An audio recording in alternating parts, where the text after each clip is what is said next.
बिस्मिल्लाहिर्रहमानिर्रहीम। अस्सलाम वालेकुम नाज़रीन, प्रोग्राम जवाब हम लेंगे के साथ मियां तारिक हाजिर खिदमत है। नाज़रीन करम, पाकिस्तान में यूँ तो हर बुरी खबर, धमाका हो, खुदकशी हो या कुछ भी हो, पाकिस्तानी मीडिया बड़ा उसे बढ़ चढ़ कर दिखाता है।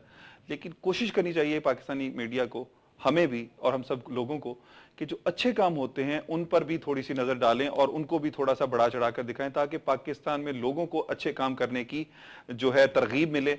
इसी तरह की एक कराची में एक तकरीब हुई जिसमें इस अच्छी तकरीब के हवाले से मैं एक बात करता चलूं कि इसमें 50 जोड़ों की इज्तिमाई शादी हुई।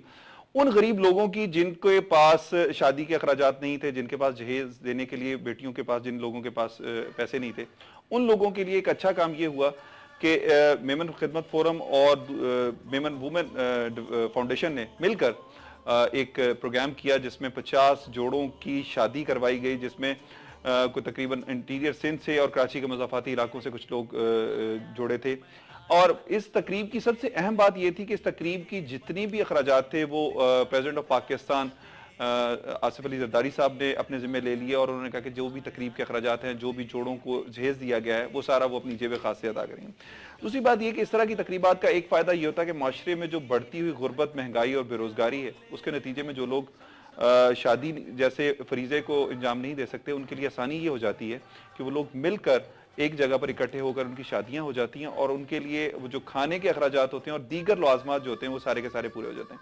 अच्छा, इस तकरीब की जो सबसे अहम चीज़ एक ये भी थी कि इसमें जो दूल्हा और दुल्हन की जानिब से मेहमान तो आए थे, लेकिन उसके साथ साथ शहर के मुअज़्ज़िज़ीन ने भी इस तकरीब में बढ़ चढ़ कर हिस्सा लिया। मीडिया ने इसको अच्छी कवरेज दी, लेकिन उसके साथ साथ ये ज़रूर होना चाहिए था कि जिस तरह बम धमाका इस तरह की तकरीबात के लिए जो होता है कवरेज स्पेशल होती है, इस तरह की तकरीबात को भी स्पेशल कवरेज देनी चाहिए। कारी अलादाद साहब ने इस तकरीब में जो है निकाह पढ़ाया। नाज़रीन, इस तकरीब के हवाले से हमने कुछ कमेंट्स रिकॉर्ड किए हैं, आइए आपको दिखाते हैं। तो ये बड़ा खुशी का मौका है कि आज इस खुशी की तकरीब के मौके पर जो है वो इतना बड़ा इज्तिमा यहाँ जमा है, और ये तकरीब न सिर्फ इस बात की गम्माज़ी करती है कि हम पूरी कौम मुत्तहद हैं।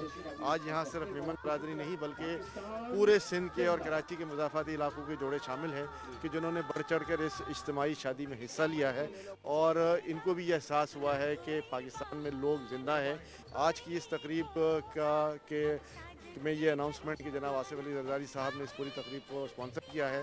एक इस्लामी फ़लाही मुमलिकत का तसव्वुर, इस्लामी फ़लाही मुमलिकत की सरबराह की तरफ से आना एक बहुत बड़ी खुशाइंद है, और मैं इनको सलाम पेश करता हूँ कि इस किस्म की तकरीबात के लिए हौसला अफजाई। मकसद हमारा ये है कि वो बच्चियाँ जो जहेज़ के बगैर घर में बैठी हुई थी, इंटीरियर सिंध के अंदर उनका जहेज़ मुहैया किया जाता है, उनका डॉक्टरी चेकअप होता है, और वो बच्चियाँ हम अगर जहेज़ को थोड़ा बहुत दे देते हैं और वो अगर अपने घर चली जाएं तो इससे बड़ी खुशी की कोई बात नहीं है। बस मोहब्बत करते हैं, लेकिन हमारे पास से हम कुछ लोग ऐसे हैं। सर एक मिनट सर, उन लोगों को हम सलाम पेश करते हैं जो अपनी दूसरों की औलाद को अपनी औलाद के बराबर का दर्जा देते हैं। इस माशरे में 3 टाइम की रोटी मैसर करना बहुत बड़ी तकलीफ दे बात है, समझे ना। और इतना महंगाई का आलम हो चुका है कि गरीब लोगों के लिए शादी करवाना बहुत ही महल इस वक्त हो चुका है। मैं सलाम पेश करूंगा ऐसी तंजीमों को जो अपनी औलाद की हैसियत दूसरों को देते हैं और उनका दुख दर्द को समेटते हुए ये मुस्तहिक की नौजवान बच्चों को अपने घरों पर पहुंचाते हैं। और इंशाअल्लाह ताला ये सिलसिला बतदरीज बढ़ता रहेगा अगर आप लोगों की इसी अंदाज में हौसला अफजाई होगी। इट्स रियली ग्रेट कि इतनी बड़ी तकरीब की गई है यहाँ पे और गरीब लोगों की तरह मदद की जा रही है। इट्स रियली नाइस कि इतना कुछ कर रहे हैं ये लोग, and we should really help and be charitable. माशाल्लाह, ये पहला प्रोग्राम नहीं है, ये ऑलमोस्ट 9th प्रोग्राम इनका चल रहा है, और सभी हमारे साथ शादी सिर्फ नहीं ये प्रोग्राम करती है, मगर हमारे साथ कच्ची आबादियों में वुमेन स्किल डेवलपमेंट प्रोजेक्ट्स भी हम लोग करते हैं, तो ये हमें बहुत साथ देती है और अल्लाह उनको बहुत दुआएं देगा, क्योंकि इतनी जो शादियां करवा रही है, मेरे ख्याल से एक शादी का कहते हैं एक हज का सवाब है, तो आप सोच नहीं सकते कि इनको कितने हज का सवाब मिलेगा। I give her all credit and मैं इनको मुबारकबाद देती हूँ कि इसने ये बेड़ा उठाया, और मेरे ख्याल से अल्लाह इंसान को चुन लेता है, तो अल्लाह ने इनको इस काम के लिए चुन लिया। बल्कि मुझे बहुत खुशी की बात यह है कि शहर के मुअज़्ज़िज़ीन की आज बहुत बड़ी तादाद मौजूद है और वो सब अपनी दुआओं में और हमें सपोर्ट कर रहे हैं, तो ये हमारे लिए बहुत ही एक खुशाइन बात है कि अब मुअज़्ज़िज़ीन शहर ने भी इस चीज़ को महसूस करना शुरू कर दिया है कि ये एक बहुत अच्छा कॉज है और उसमें उनको हमारा पार्टनर बनना चाहिए। इस तरह की तकरीबात से माशरे में बेहतरी और एक दूसरे से मेल जोल और यकजहती पैदा होती है, जो कि हमारे माशरे के लिए और मुल्क की तरक्की के लिए सबसे अहम चीज़ है। नाज़रीन इकराम, अब आते हैं प्रोग्राम की तरफ। नाज़रीन, पाकिस्तान में सियासी सरगर्मियाँ जारी हैं, सियासी गर्मा गर्मी जारी है। पाकिस्तान के कल एक ऐसा दिन था कि जो पूरे पाकिस्तान में मुख्तलिफ सियासी जमातों ने अपनी अपनी ताकतों का मुजाहरा किया। उससे पहले अगर देखें तो JUI ने कराची में एक बड़ा जलसा किया, मुत्तहिदा कौम ने सक्खर में जलसा किया।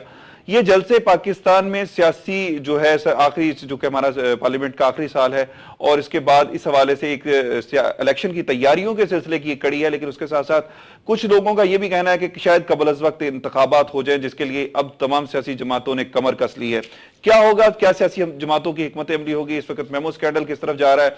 सुप्रीम कोर्ट की जानिब से जो है हुसैन हक्कानी को पाकिस्तान से बाहर जाने की इजाजत मिल गई है। मेमो कमीशन की जो है में 2 माह की तौसीह हो चुकी है। इसके अलावा जो है मंसूर इजाज को पाकिस्तान में आकर बयान रिकॉर्ड करवाने के लिए जो है उन्होंने सुप्रीम कोर्ट से एक अपील की है कि अगर सुप्रीम कोर्ट यकीन दहानी कराए तो यकीनन वो पाकिस्तान आकर बयान रिकॉर्ड करवा देंगे। लेकिन अदरवाइज ये हो सकता है कि मंसूर इजाज का बयान पाकिस्तान से बाहर रिकॉर्ड करे मेमो कमीशन। इन सारी चीजों पर गुफ्तगू करेंगे। हमारे साथ मौजूद हैं बशीर जान साहब, ANP सिंध के जनरल सेक्रेटरी हैं, सीनियर रहनुमा ANP के। इनके साथ तशरीफ रखते हैं जनाब सैयद अमीन शाह साहब, सहाफ़ी तजियाकार हैं, हमारे साथ तशरीफ ये भी रखते हैं। इनके अलावा मोहतरमा कौसर आमिर साहब हमारे साथ तशरीफ रखती हैं, पाकिस्तान पीपल्स पार्टी कराची की सेक्रेटरी इत्तलात हैं। मैं आप लोगों को खुशामदीद कहूँगा। सबसे पहले बशीर जान साहब, क्या देखते हैं कि जो सियासी सरगर्मियाँ पाकिस्तान में शुरू हो चुकी है, पाकिस्तान में तब्दीली या पाकिस्तान में हुकूमत की तब्दीली, क्या देखते हैं? बिस्मिल्लाहिर्रहमानिर्रहीम। देखिए तारिक साहब, ये तो जमहूरी हुकूमत है और बड़ी अच्छी बात है और हम इससे खुश होते हैं कि सियासी सरगर्मियाँ अरूज पर है और आप देख रहे हैं कि हर पार्टी अपनी क़ुव्वत का मुजाहिरा कर रही है और तकरीबन तमाम लोग, यानी वो लोग जो जलसों में बड़े चढ़ कर कहते हैं कि इलेक्शन होने चाहिए, हकीकत में आप देख के हैरान हो जाते हैं कि जब अखबारात में उनके भी बयान आते हैं कि अगर जल्दी इलेक्शन होता है तो ये हमारे साथ नाइंसाफी होगी। तो मैं समझता हूं कि सियासी हलचल होनी चाहिए और लोगों में शऊर, ये सियासी जमहूरी अमल कहते ही इसी को है कि हर कोई आकर अपना प्रोग्राम दे, लोगों के सामने पेश करे, लोग जिसे चाहे उसे वोट दें। लेकिन हमारी तवक्को के मुताबिक, हमारे अंदाजे के मुताबिक इंशाअल्लाह अगर तमाम पार्टियां इस बात पर मुत्तफिक होगी, सदर साहब ने यह भी कहा है, वज़ीर आज़म साहब ने भी कहा है, जिस तरह की सुप्रीम कोर्ट की डायरेक्शन थी कि अगर पहले इलेक्शन होने चाहिए, तो अगर तमाम पार्टियां मुत्तफिक हुई। बशीर जान साहब, ये बताइए कि क्या एस्टेब्लिशमेंट अब इस दफा जो इलेक्शन होने जा रहे हैं, मीडिया भी आजाद है, आपकी क्या सियासी जमातें इस तरह एस्टेब्लिशमेंट को कोई किरदार अदा करने देंगी क्या? देखिए, हम यही, हमारा मतलब पार्टी का हमारी सोच यही है कि अगर जमहूरी अमल चलता रहे, जमहूरी सिलसिला चलता रहे, तो यकीनन हर इदारा अपने इदारे इख्तियार में रहते हुए काम करेगा। एस्टेब्लिशमेंट का जो काम है वो वही करेगा। नहीं, लेकिन क्या मुमकिन है कि हमारी सियासी जमातें इस पे कोई इकदाम उठाएं या इस पे कोई इत्तफाक से कोई काम करें कि जनाब एस्टेब्लिशमेंट को का जो किरदार है उसको साइड पे करने के लिए, एस्टेब्लिशमेंट को बैकफुट पे जाने के लिए? देखिए, मेरे ख्याल में तो इस वक्त तमाम पार्टियां इस बात पर मुत्तफिक है कि जमहूरियत का तसलसल जो है, ये जमहूरियत चलती रहनी चाहिए। और ये मैं कहता हूं बड़ी खुश आइन बात है। माजी में ये होता था कि हस्ब इख्तिलाफ वाले खुल्लम खुल्ला मुतालबा करते थे कि फौज आए, टेक ओवर, लेकिन इस दफा तमाम पार्टियां जो है, बशमूल बड़ी सियासी पार्टी जो हस्ब इख्तिलाफ में, उनका भी ये मुतालबा नहीं। तो ये एक हकीकत है कि इस जमहूरी अमल से ये फायदा हुआ है कि अगर हमारी पार्लियामेंट वक्त पूरा करती है या मुत्तफिका फैसले अगर मुत्तफिक होकर वो अर्ली इलेक्शन भी कराते हैं, तो ये मेरे ख्याल में जमहूरी अमल का ये तसलसल जो है, ये एक फायदा होगा जमहूरियत को। अमीन शाह साहब, जिस तरह इन्होंने कहा कि जमहूरियत का तसलसल रहना चाहिए पाकिस्तान में, आप क्या समझते हैं कि हमारी सियासी जमातें पाकिस्तान में जमहूरियत को पनपने देंगी या यही जमातें जो है पाकिस्तान में किसी न किसी इख्तलाफ का या पाकिस्तान में किसी दूसरी कुव्वत को लाने की जिम्मेदार होंगी? देखिए मियां साहब, इस वक्त जो आज की सूरत हाल है, जैसे हम देख रहे हैं, जो फैसला आया है, कमीशन की मुद्दत में तोसी हुई है, हुसैन हक्कानी बाहर जा रहे हैं और आज एक बड़ी तब्दीली, जो एक खुर्शीद अहमद शाह का एक बयान आया है लाहौर में, उन्होंने इस बात पर इसको वजाहत भी की है कि शायद मियां नवाज शरीफ साहब को जो मौजूदा सूरत हाल में जिस तरह सियासी इदारे तसादुम की तरफ जा रहे थे, शायद उन्हें अब समझ आ गई है कि अब अगर तसादुम होता है, इदारों में तसादुम होता है या सियासी जमातों में ये महाजाराई बढ़ती है और ये आपस में दस्तो गिरबां होती हैं, तो नुकसान सबका होगा। तो शायद ये बात अब समझ आ गई है और जो एक टेम्परेचर था और एकदम सियासी महाजाराई जो जिसमें रोज बरोज इजाफा हो रहा था, वो चीज अब कुछ थमने लगी है। اب کیا ڈیل ہو چکی ہے تمام سیاسی جماعتوں کی منشا صاحب؟ دیکھیں ڈیل تو نہیں کہہ سکتے، لیکن یہ ہے کہ پس پردہ کچھ جو مفاہمت اور جو ڈائلاگ ہوتا ہے وہ بھی ساتھ ساتھ چل رہا ہے. محاذ آرائی اپنی جگہ جو فوکس ہو رہی ہے کہ جی اس وقت تمام جماعتیں ایک دوسرے کے مد مقابل کھڑی ہیں، لیکن مستقبل کے حوالے سے جیسے مولانا فضل الرحمان نے یہاں جب کراچی میں تھے تو انہوں نے اس بات کی وضاحت کی کہ تمام جماعتوں کی آپس میں صلاح مشورہ بھی ہو رہا ہے کہ قبل از وقت انتخابات فائدے میں ہیں یا نقصان میں ہیں، اور جب تک تمام جماعتیں کسی ایک نقطے پر متفق نہیں ہو جاتی اس وقت تک قبل از وقت انتخابات کی بات نہیں کرنی چاہیے. صحیح. کوثر احمد صاحب، صدر پاکستان اس وقت کراچی میں موجود ہیں، کیا دیکھتی ہیں کہ ان کی کیا حکمت عملی ہے کراچی میں، جو سندھ کے رہنماؤں سے ملاقات کر رہے ہیں، وزراء سے ملاقات کر رہے ہیں، کیا سینٹ الیکشن کی تیاریوں کے سلسلے میں ان کی ملاقاتیں؟ بسم اللہ الرحمن الرحیم. بالکل ہمارے قائد آصف علی زرداری صاحب کراچی آئے ہوئے ہیں، اور ڈیفینیٹلی اب سینٹ کے الیکشنز بھی آ گئے ہیں اور بھی الیکشنز ہیں، لیکن ہمیں ڈر اور فکر نہیں ہے. وائی؟ بیکاز کہ ہم نے کافی بڑے بڑے کام کر کے دکھا دیے ہماری پارٹی نے، جو کہ اس سے پہلے وقتوں میں نہیں ہوئے تھے.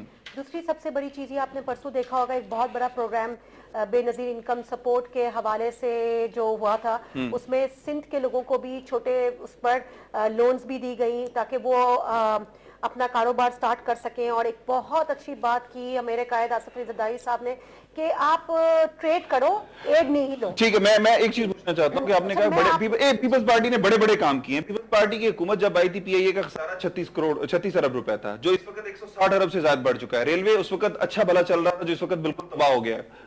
پاکستان میں لوڈ شیڈنگ جو ہے اگر اس وقت 2 گھنٹے ہوتی تھی، اس وقت 18 گھنٹے تک ہو چکی ہے. گیس کی بندش اس وقت پاکستان میں اس حد تک ہو چکی ہے کہ تمام صنعتی جو شہر ہیں ہمارے وہ بند ہو چکے ہیں، لوگ بے روزگار ہو چکے ہیں. پیپلز پارٹی نے یقیناً بڑے کام کیے ہیں. آپ کیا سمجھتے ہیں اس کے بعد بھی آپ کو عوام ووٹ دیں گے؟ دیکھیں، یہ جو کام آپ بتا رہے ہیں، جو یہ پرابلمز آئی ہیں، یہ تو اکنامیکل کرائسس پورے دنیا میں ہے، صرف ہمارے ملک میں نہیں ہے. اس وقت اگر آپ باہر کے ملک دیکھ لیں، امریکہ یہ لے لیں جو فرسٹ ورلڈ کنٹری کہلاتا ہے، اس کے اندر پورا تقریباً لوگوں نے، اسٹیٹس نے تقریباً بینکرپسی وہ فائل کر دی ہوئی ہے. کتنے بڑے بڑے آرگنائزیشن سے انہوں نے بینکرپٹ ہو گئے. تو آپ مجھے بتائیں، وہاں پر پیٹرول دیکھ لیں، وہاں پر وہ دیکھ لیں، وہاں پر سب جگہ پیٹرول تک اتنا اوپر پہنچ گیا. میں ایک چیز آپ سے اتفاق کرتا ہوں، سب کچھ ٹھیک ہے، آپ کی بات بالکل 100% ٹھیک ہے، لیکن وہاں کی حکومت کے کسی وزیر پر کوئی کرپشن کے چارجز نہیں ہیں. اچھا، میں آپ کو ایک بات بتاؤں نا، دیکھیں کرپشن کے چارجز تو ہم پر پہلے بھی لگائے گئے تھے جب بی بی شہید تھیں اس وقت، ٹھیک ہے، اس وقت بھی ہماری حکومت کو اسی باتوں پہ گرایا گیا تھا. لیکن یہ پروف تو نہیں ہو سکا. دیکھیں، الزام لگانا اور الزام ثابت ہونا میں زمین اور آسمان کا فرق ہے. میں کہوں گی یہ انسان چور ہے، لیکن آپ ثابت کریں چور ہے. جس سے مجھے جیلسی ہے وہ تو میں کہہ دوں گی. اگر میں بہت تیز کام کروں گی تو میرے پیچھے 10 لوگ لگیں گے، ٹھیک ہے. میں بہت اچھے کام کروں گی تو 10 لوگ لگیں گے. They don't want me to come up. That doesn't mean کہ اگر انہوں نے کہہ دیا کہ یہ برا ہے یا وہ برا ہے تو اس سے برا ہو گیا. عدلیہ آزاد ہے، let them decide. ایک چیز میں تھوڑا سا اور کہہ دوں، مجھے بڑی خوشی ہوئی دیکھ کے تھوڑی دیر پہلے، اب آپ نے دکھایا ٹی وی کے اوپر، یہ ایک نیک کام جو آپ نے ابھی بتایا، سراہا ہے اس کو.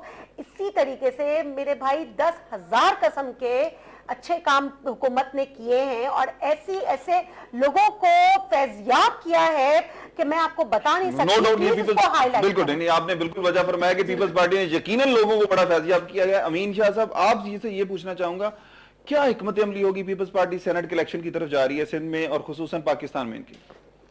دیکھیں، سینٹ الیکشن میں سندھ میں تو پیپلز پارٹی کو کوئی مسئلہ نہیں ہے، اور جہاں تک میری معلومات ہیں اور اب تک جو صدر صاحب کی آج بھی جو ملاقاتیں ہوئی ہیں اور گورنر اور وزیر اعلیٰ سندھ میں کیا یہ ملاقاتیں جو ہیں ان کی جو بلا مقابلہ سینیٹرز منتخب کروانے کے لیے سینٹ کی سندھ میں حکمت عملی یہی ہے کہ جو حکمراں اتحاد، سندھ کے حکمراں اتحاد میں شامل جو پارٹیاں ہیں وہ ایک دوسرے کے مد مقابل کو امیدوار کھڑے کرنے کی، یعنی بندر بانٹ ہو چکی ہے.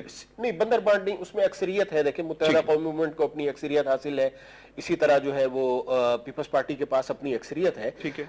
لیکن اس میں اگر کوئی آزاد کھڑے ہو جاتے یا کسی مسلم لیگ ہم خیال ہے، عوامی نیشنل پارٹی کے 2 ارکان ہیں اسمبلی میں، تو اس پر یہ اعتماد سازی کے لیے یہ ملاقاتیں ہوئی ہیں. اس میں جیسے متحدہ قومی موومنٹ کو کچھ نشستیں جو ہیں وہ دی جا رہی ہیں، اسی طرح پیپلز پارٹی کے پاس ہوں گی، اور ایک نشست